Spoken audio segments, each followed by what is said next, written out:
Good evening, ladies and gentlemen. All right, good afternoon, good evening, ladies and gentlemen. Today we're having a special guest, Egyptologist Manfred Bietak, who's been an archaeologist for years, one of the main archaeologists dealing with the Avaris area as far as Exodus conversations. As far as his qualifications, we know as far as his history of being in this business, as far as archaeology and Tel El Daba, Egypt, he's been one of the main folks that has been referenced as far as the Exodus is concerned. But beyond the Exodus, I mean, the man has works for days. We could talk about it for hours regarding the Minoan Egyptian connections and so forth, different things that regarding the Minoans traveling to Egypt or back and forth. And there's more to this man than the Exodus. But today we're going to talk about a few topics. Not going to hold Mr. Bietak too long, but we're going to touch on the Exodus, of course. But I do want to touch on the Minoan Egyptian connection, if you want to touch on that a little bit, not too much. And then we could go on that. But ladies and gentlemen, I present to you Mr. Manfred Bietak. How are you today, sir? Thank you. Thank you. I'm fine. All right. And of course, I got my brother from another mother, Jacob Berman, in the top. And he's basically gonna, ask a few questions here and there and help us with this interview. You have anything to add, Jacob, in the meantime? Nope, carry it away. All right. As far, one of the main things with the Exodus conversation, I would love to hear your perspective on what the Exodus is, from your perspective, outside of what the biblical context is of what you have found in archaeology. I think the Exodus is a subject which is too much focused in the world of scholarship and also non-scholarship. Or what I can do as an Egyptologist, as an archaeologist, Near Eastern archaeologist, is to present the circumstances under which something like this may have happened. And indeed, we have some proofs that the environment, in time and in the topography from the time of the New Kingdom fits to the story of the Exodus, but we cannot say much more. What we know is, for instance, that communities from Western Asiatic communities settled in Egypt already long ago. I mean, from the Hyksos period and before the Hyksos period. But again, I would like to stress that the Hyksos have nothing to do with the Exodus, except in the perception of much later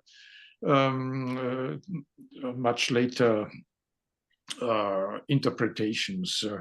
But basically, it has nothing to do. It is chronologically too much time span in between. The time of the Exodus is generally perceived to have been in the advanced New Kingdom already. What we can prove is that people from the southern Levant worked as temple slaves in Egypt in the time of the 19th and 20th dynasty. We have evidence of the so-called four-room house, which is considered to be the prototypical house of ancient Israel in Egypt, in Western Thebes, not in the Delta, in Western Thebes, within the temple precinct of Aya and Horemheb at Medinet Habu. But it dates after this temple precinct, because Ramses IV obviously pulled down this temple of Aya and Horemheb to get building material for a new temple of his own, a so-called House of Million Years. And for doing this, he employed people who originate from the southern Levant, most likely from the region of, from the southern Levant, what is today southern Israel and Jordan. How do we know this? Well, within this temple precinct, there are two buildings which have the prototypical plan of a forum house. They were built of wattle and daub technology, and they have the typical 4 rooms, a broad room in the back, 2 side rooms flanking a courtyard or a middle room in the front. We have this very specific plan of 2 wattle and daub buildings, which already, according to the excavators, the University of Chicago, they were from workmen, most probably temple slaves, who had to pull down the temple of Aya and Horemheb. It's a very important evidence, and it dates to the time of Ramses IV. So this means 12th century BCE, around the middle of the 12th century BCE. This is one part of the evidence.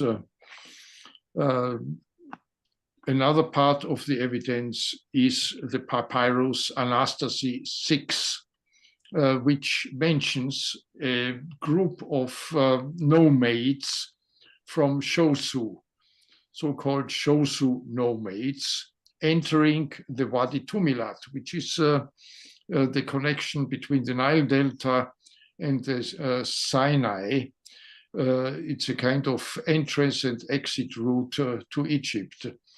And there we have evidence from this papyrus Anastasis 6 that a group of such nomads asked Egyptian border authorities to get the permission to enter temporarily the Wadi Tumilat until the waters of Pitom, Pi-Atum.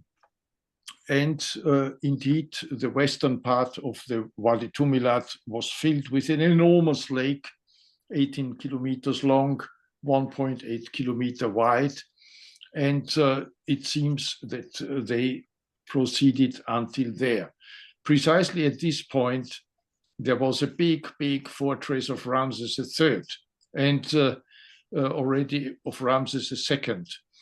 And this fortress is most likely the biblical, I mean, what is remembered in the tradition of the Bible to have been the town of Pitom. Now we know about the toil work which the children of Israel, according to the Bible, had to do in Pitom. And here we have a Pitom, because in the midst of this enormous fortress was a temple. And we have fragments of the pylon of this temple showing Ramses II smiting a Shosu Bedouin, and it is the god Atum, who is a part of the name Pitom. Pitom means the house of Atum, and he hands a scimitar to Ramses II to slay these Bedouins. So it seems that the fortress had the function of warding off coming Bedouins who wanted to approach Egypt. In this case, in the papyrus Anastasis 6, however, they were allowed, they got the permission to enter the Wadi, but only temporarily. Now we have some other evidence. In the Ramesside texts related to the Wadi Tumilat, we have at least 4 Semitic toponyms.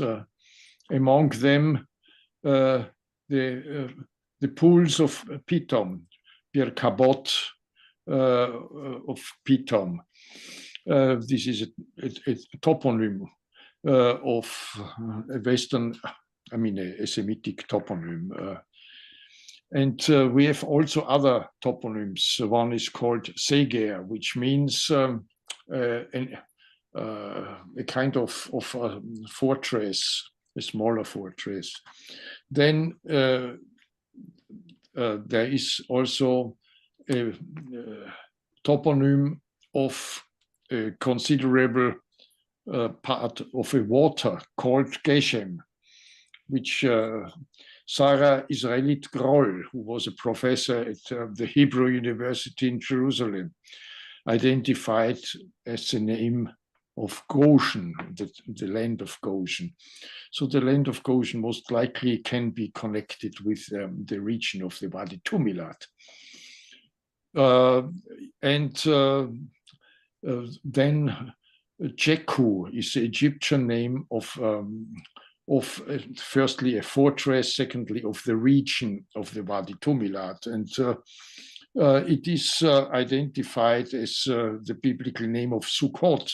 However, the eminent Egyptologist Ellen Gardiner denied this identification, but others agree on this identification. Anyway, these toponyms show us that a Semitic-speaking population lived in the Wadi Tumilat in the time of the Ramessides, in the time of the maybe the 13th and the 12th century, rather in the time of the 12th century.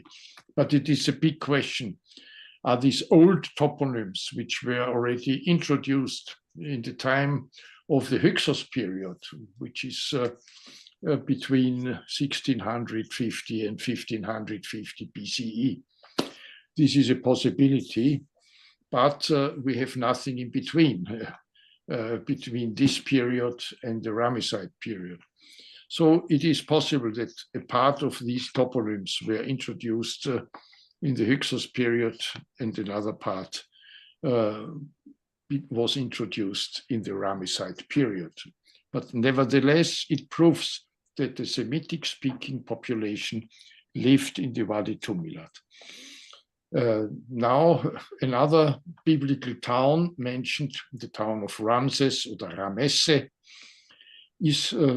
can be identified, according to my opinion, with Pi Ramesse, with the delta residents of the Ramessides, particularly of Ramses II. It is north of the entry and of the fusion between the Wadi Tumilat and the eastern Nile Delta. It's further in the north. It is situated in the mouth of the delta, which is created by the Pelusiac branch of the Nile and the Bahr el-Baga drainage system, natural drainage system. Whoever wanted to enter the Nile Delta in antiquity and coming from the northern Sinai, he was obliged to enter between the Pelusiac branch and the Bahr el-Baga drainage system. So it is possible that in Pi Ramesse is another biblical toponym, Ramesse. But be this as it may be, both towns, Pi Ramesse and Pitom, are suitable as starting points for an exodus. They fit to the historical geography of the Eastern Delta in the Ramesside period. This for sure. And now we can ask ourselves, in which periods is it likely that a bigger amount of people could leave the Nile Delta, could leave Egyptian territory without being stopped by the Egyptians? And I see only two possibilities. And I also think there were, if there was an exodus, there were maybe several exoduses, at least two. The first possibility is in the reign of King Setnacht. He is the founder of the 20th dynasty, the father of the famous Ramses III. He was a general. And before that, there was a kind of period of unrest in Egypt. And it was a period when, for instance, a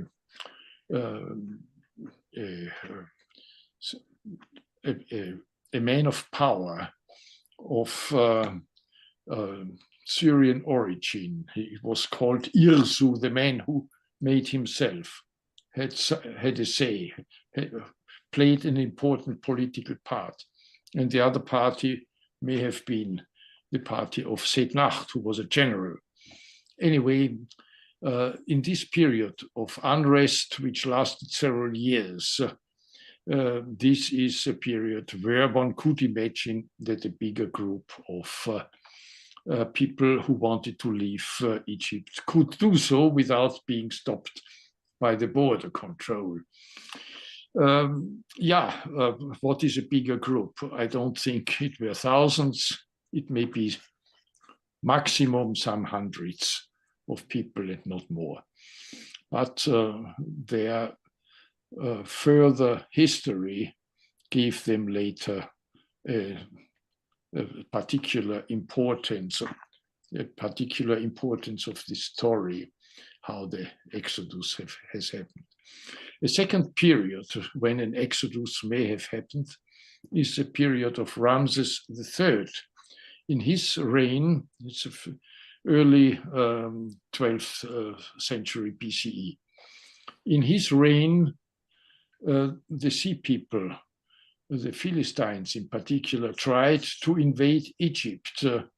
They built bridgeheads in the southern Levant, in what is today Israel, later Philistia, and were able to wrestle this part away from the Egyptian control.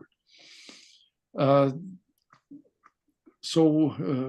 is later Philistia was practically a bridgehead from where they moved to Egypt, or at least tried to move to Egypt, by land and by sea.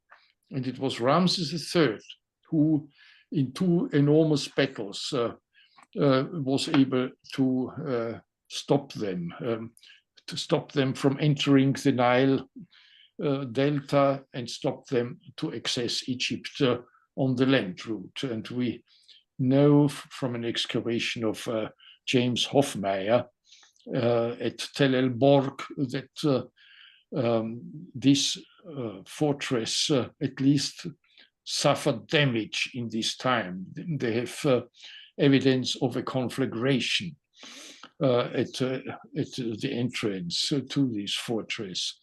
Anyway, in this period of turmoil, one could imagine that there was a good chance to get away from Egypt without being stopped by Egyptian authorities. And it was Ramses III, who reinforced the fortresses at the eastern border of Egypt. The big fortress in the Wadi Tumilat at Tel El-Rotaba. I mean, the walls of this fortress were strengthened to a double thickness, enormous thickness has this, the walls of this fortress, and an enormous entrance tower. And we also have evidence that Ramses III built other fortresses, at least smaller fortresses, in the Isthmus of Suez. One was found at Tel Kolthum, north of Suez. It's also a fortress, not a small one, but let us say a medium-sized fortress.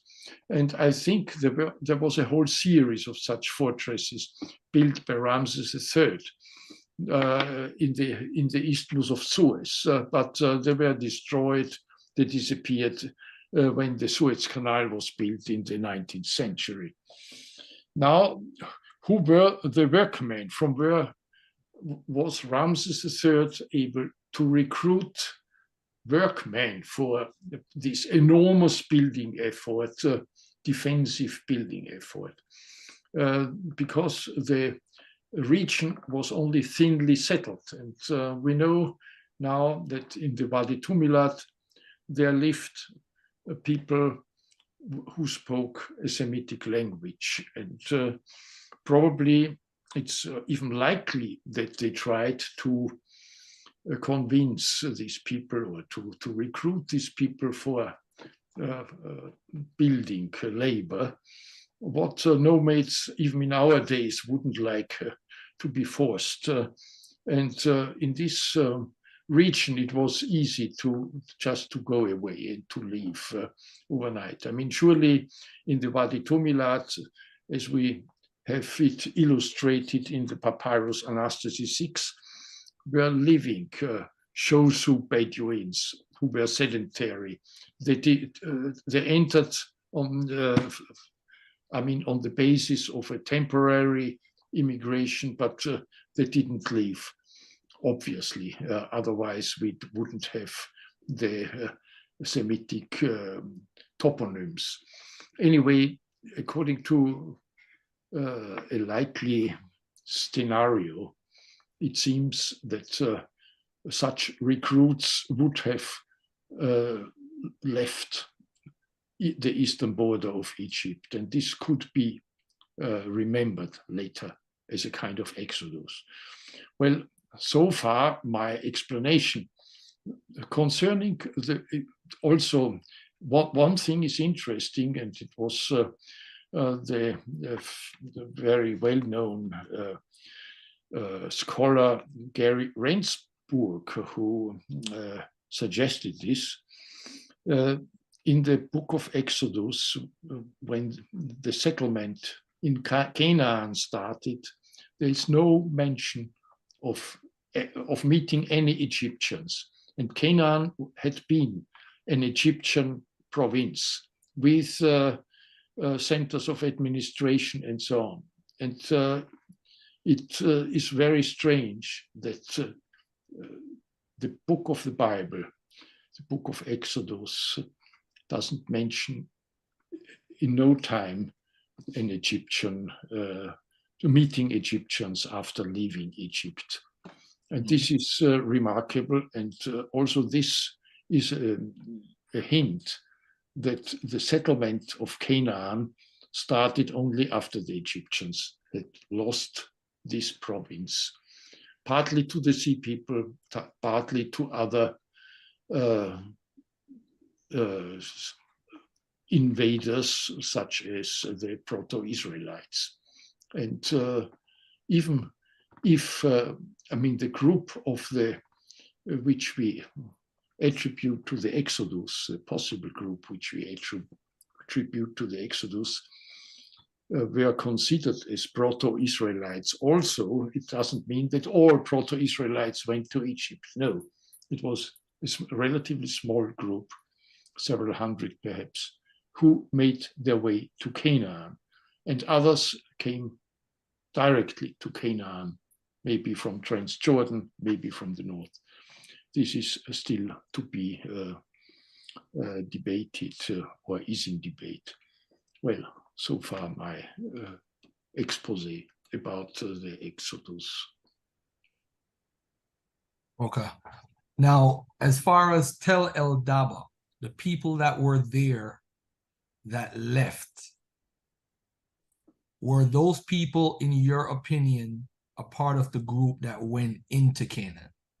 No, this is not possible. There were also a Western Semitic group which came to Egypt not at once, but maybe in several instances. Anyway, it's a very complicated story, but there were 400 years before the Proto-Israelites. So they cannot have anything to do with them.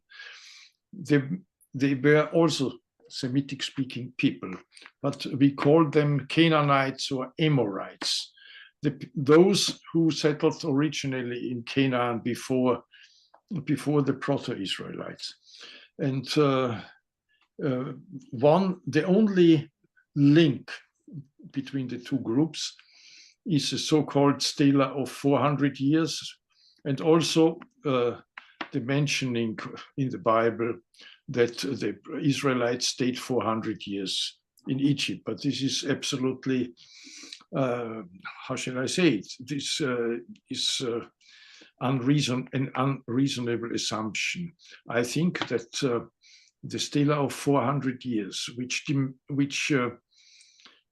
remembers the introduction of the cult of the northern Syrian storm god Baal Zephon to Egypt.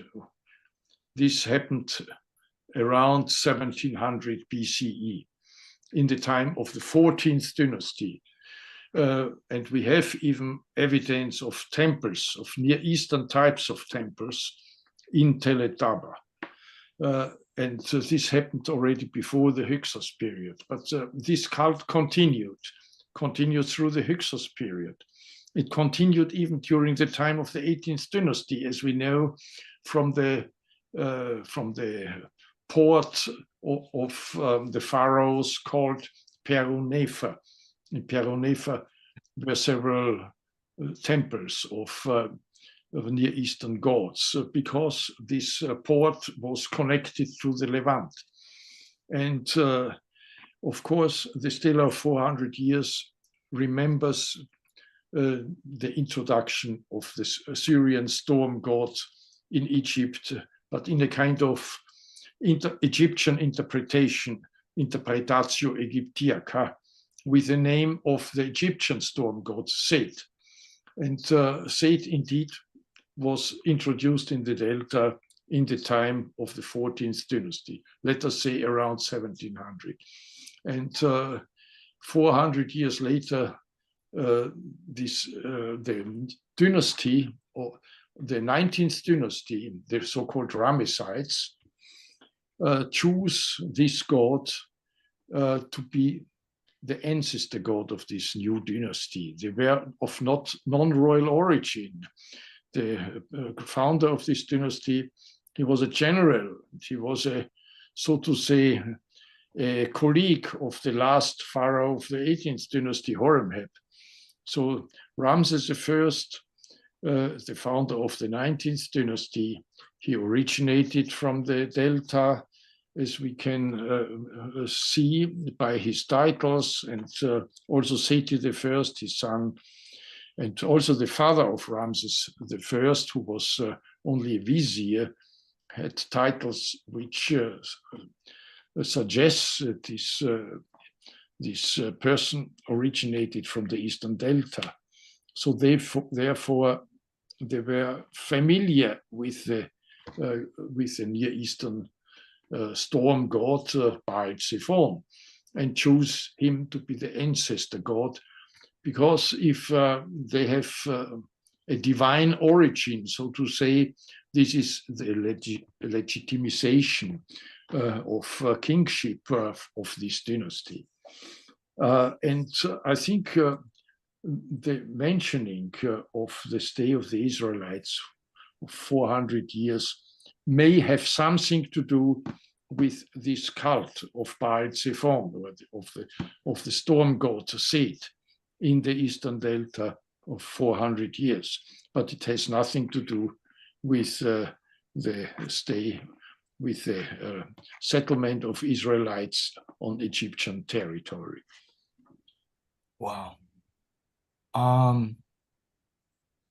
I think when we try to use, do you think it's in general, with your first statement that you made early on, you talked about too much attention is paid to the Exodus from the theologians and people who are non-theologians. I mean, I'm paraphrasing what you're saying. I don't think anyone doubts that people left from Egypt into Canaan. Nobody, and if anyone claimed that, they're hilarious. You know, I agree completely. Yes. Yeah. But out of the embellishments of the Bible and trying to prove that, I think is actually also hilarious, because you're dealing with supernatural theological writings, and then we're trying to use what we can find factually on the ground to try to say, hey, this may have happened. I think it's a lost cause, in my opinion, because I'm not out there digging. You've been out there for over 40, 50 years. I'm not trying to demean what you do for a living in any way, shape, or form, and said, you know, but to try to literally look for the 10 plagues, or, you know, the drowning of the pharaohs and so forth. Yeah, I mean, what do you think about people trying to look for those actual things? Yeah, no, firstly, I mean, the Hyksos, it is believed, I mean, well, let us put it in a different way. Flavius Josephus mentions that the Hyksos left, and he presented the Hyksos as people, whereas the Hyksos means the rulers of the hill countries, or of the foreign countries, which was the title of the Hyksos. And he mentions that they left, they were driven out of Egypt. But we, with our excavations, were able to prove that this was not the case. I mean, Flavius Josephus thought far too much on the biblical tradition in his historical writing. The people of the Hyksos did not leave Egypt. They were defeated. Avaris was taken over by the 18th dynasty. But the people were most probably distributed all over Egypt as slaves, as temple slaves, as also perhaps in the households of the upper class. And a fair part also survived in the Wadi Tumilat. In the Wadi Tumilat, population from the Hyksos period survived fairly well into the time of the 18th dynasty, as Polish colleagues who excavated in the Wadi in Telerotaba were able to prove. Anyway, if a part of the population of Avaris or of the Hyksos-held territory would have left Egypt, we would have seen an impact in southern Canaan, an influence of the Delta culture of the Hyksos in southern Canaan. This is not the case. The material culture in southern Canaan is quite different from the material culture which we have in the eastern Delta during the Hyksos period. And for this reason, we can also exclude that the Hyksos originate from southern Canaan. Yeah. It did not. It's a pity that I cannot show you my PowerPoint today, because we can prove from where at least the original population of in the eastern Delta came from. We are much more advanced nowadays. The Asiatic population in the time before the Hyksos, they seem to come from northern Canaan, whereas the Hyksos themselves, I mean, and their people, they were also generations already in Egypt before they gained power. And they seem to originate from settlements, of Asiatic settlements, originally garrisons near the residence of the Middle Kingdom. Ichitawi, it was called. It is most likely at the town of Lisht, or the toponym of Lisht, modern Lisht, in Middle Egypt. And it is from there that the Hyksos, at least the people behind the Hyksos rule, came forth and took the kingship from the 14th dynasty. I would like to, well, before I ask my question, Garfield, does he still appear frozen to you? Because he didn't freeze for me. Okay, no, it's probably from my end. From Okay. my end. Okay. Just making sure. I wanted to ask, Manfred, when you mentioned earlier that Atum, the Egyptian god, is connected to a biblical city. Yes. No, I Do think you the word Python. He was talking about Python. Yeah, that's it. Mhm. Do you see evidence of or do you think that could be evidence that some may have saw connections between the biblical god and that deity? I think it's at that time. I mean, it was an Egyptian temple of the god of Atum, and but personally, I see no connection between the god Atum and the biblical god. The biblical god may have its origin in the region of Edom, according to biblical texts. There are three biblical passages which mention that the Lord came forth from Edom. And also we have some evidence of a toponym in Ramesside temple texts, and already in a temple text of Amenhotep III, which I mean, it's a toponym, but it mentions the tetragram as a kind of toponym, and it is near other toponyms where we know that they can be located near the Edom or the desert of Seir, in the Araba, or beyond in Transjordan already. Is there evidence that the early proto-Israelites were already worshiping the Edomite god? I wouldn't say Edomite god. This may bring about an association. It is possible, yes. Why not? If they can, I mean, the Papyrus Anastasis 6 mentions a group of Shosu Bedouins from Edom, but this doesn't mean that they were Edomites. They came from Edom to the Wadi Tumilat and asked for a residence, a temporary residence, in order to keep their flocks alive. It was obviously in a period of drought. And we don't know what kind of religion they brought with them, but it is precisely the time when we could expect that Israelites had been in Egypt.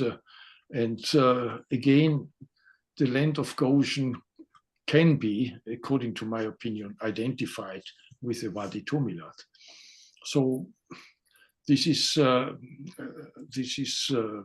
very, I mean, this kind of explanation is quite tight, and but we don't know about their religion. But it is possible. I would say it is perfectly possible that it was a group which worshipped already. But we should, worshipped already the God of the Israelites. But we should not forget one thing. At that time, the ethnogenesis of the Israelites was not closed, has not been finalized. It was still going on. Several, perhaps, tribes, ethnica, were involved at that time. And so I think that the ethnogenesis was terminated much later. And but it is perfectly possible that an early group of brought with them already the God of the Israelites. Perfectly possible. Yeah, I wasn't trying to make a connection with the Edomites when I was asking that question earlier, just to clarify that. Yeah, But- yeah, fine. You're referring to the Shasu, right? That's what you were talking Yes, right. But Yeah, I think that. I'm the sorry, go ahead. Proto-Israelites were Shasu Bedouins. Right, they developed out of that. Let me ask you a question that you possibly don't get a lot. Just to change the subject a little bit. You did some studies on the Minoan wall paintings in ancient Avaris. Can you talk about that connection between Egypt and the Minoan world? Yeah, this is after the Hyksos period. This we've excavated a palace precinct of 13 acres. I mean, a big palace precinct, and within this palace precinct were 3 palaces, and 2 of them were embellished with Minoan wall paintings, original Minoan wall paintings. We believe that this is the time of the Thutmoside kings, most likely Thutmose III, where we notice a peak of connection between the Egyptian and the Minoan civilization has happened. And because there is a series of tombs in the Theban necropolis in the time of Thutmose, Hatshepsut, Thutmose III, and Amenhotep II, where you see delegations, Minoan delegations, coming to Egypt with their goods, offering them to the Egyptians, or in reality, this may have been trading items, costly trading items. And Egypt may have been in this situation interested because when Thutmose III started to face warfare with the Near Eastern powers, particularly the kingdom of Mitanni, Egypt was still a land power. It has the navy was just at the beginning, and it was Thutmose III who constructed the port, the famous port of Peru-Nefer in the Eastern Delta, which was for sure the Teletaba. And this explains also this enormous palace compound. And it was a harbor. We have a big harbor basin and other harbor facilities at this site. Anyway, this palace would support the identification of this site with the port of Peru-Nefer. Egypt had the urge to build up a navy, and because it was in warfare with particularly the northern Levant, and so. But starting already with the battle at Megiddo. At the beginning, Thutmose III marched with his army on the land route northwards to face his enemies. But later he ferried a fair part of his army with ships. And in order to build up a navy, he could either turn to the inhabitants of the Syrian ports, who had the cedar wood and the proficiency of building seagoing ships, but they were his enemies practically. So the only other sea power he could turn to was the Minoan civilization. And this would explain that in this time there was a peak of connection and contact between Egypt and the Minoan thalassocracy. Okay. Jacob, you had another question? Nope. Okay. All right. So moving forward, I mean, you have left a very, very big legacy of work that is like incomparable. You know, no one can say, hey, I've done the work as great as far as Avaris is concerned, and regarding the Hyksos and the Asiatics that were living there. Moving forward, where do you see Egyptology, archaeology, what role are they playing for the next 20 years as far as researching in that particular era regarding not only with the, I don't want to put it just on the Exodus studies and theologians, I'm talking about overall finding out stuff about whether it's the Minoans, whether it's the Hyksos, whether it's the Asiatics, the Egyptian themselves. Where do you see us going, or what direction would you like archaeology and Egyptology to lean in?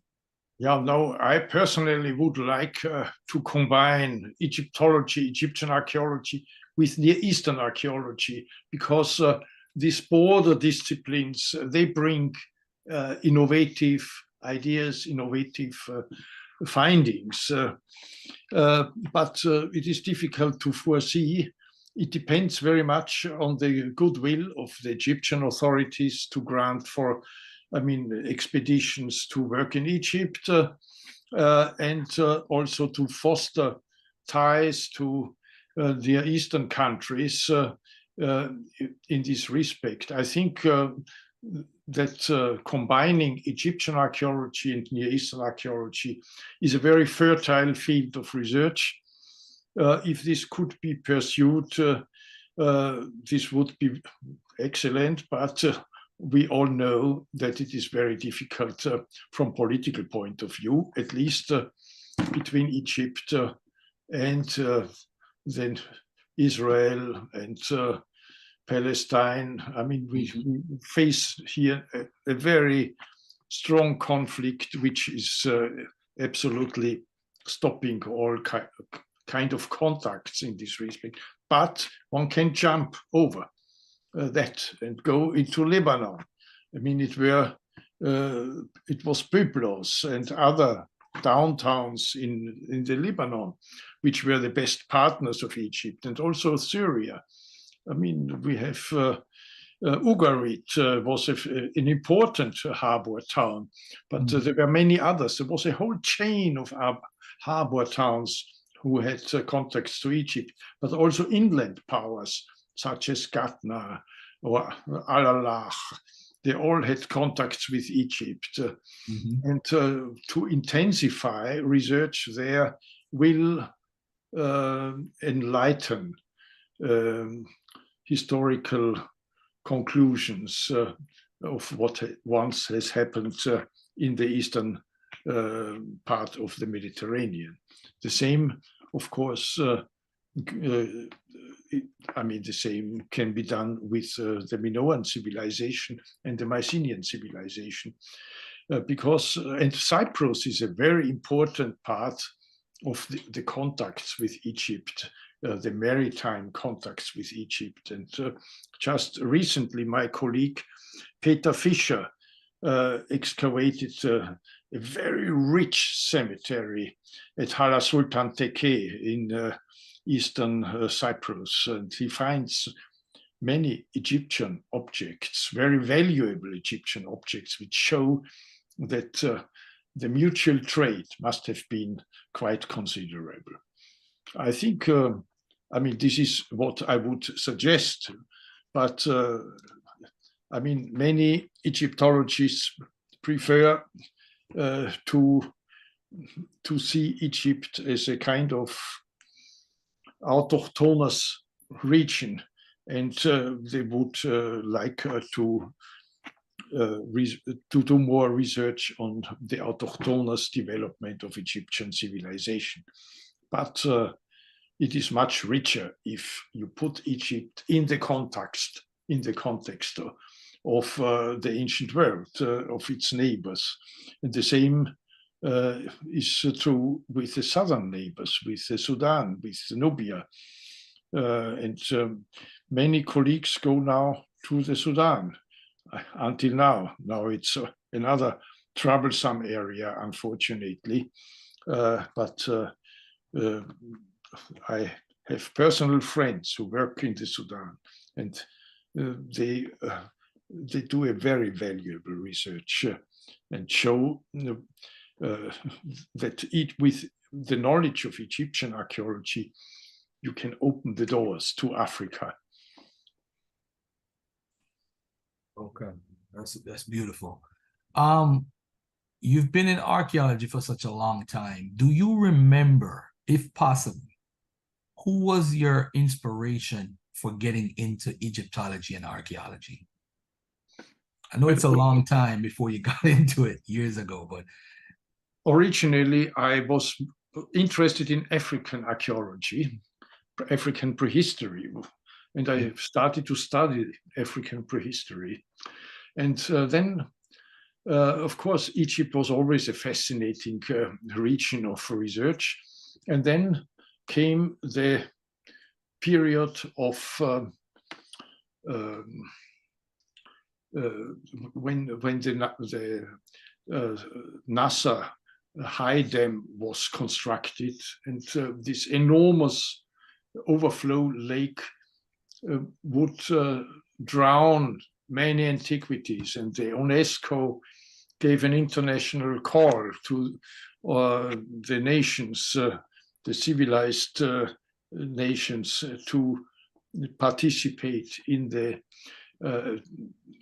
safeguarding of Nubian monuments. And I was still a PhD student at that time. It had already a dissertation on the Nubian sea group culture. And I had the opportunity to join an expedition, an Austrian expedition to salvage Nubia. One of my teachers, he was a European prehistorian, Professor Kromer, but he relied on me, on my inside knowledge about Nubia, and he took me with him. And thus started my career as an Egyptian archaeologist from Nubia. But then I jumped to the other part of Egypt, to the northern part of Egypt, and I identified the capital of the Hyksos, and was able to verify already a suggestion of an Egyptian archaeologist, Labib Habashi, who always maintained that Avaris, the capital of the Hyksos, was at Tel Daba, but he couldn't prove it, and nobody believed him. But we were able to provide the proofs, and now we were working there for many, many campaigns, and it's a pity that at the moment a continuation at this site is not possible. okay. All right, what about moving forward, your legacy? Who do you see as an understudy or someone in the field today who you see will carry your work on? Well, I see, for instance, a Polish mission in the Wadi Tumilat who do a very valuable work. Number one, with the remains of the Hyksos period, and secondly, the remains of the Ramesside period. They excavate this enormous fortress at Tel Retaba.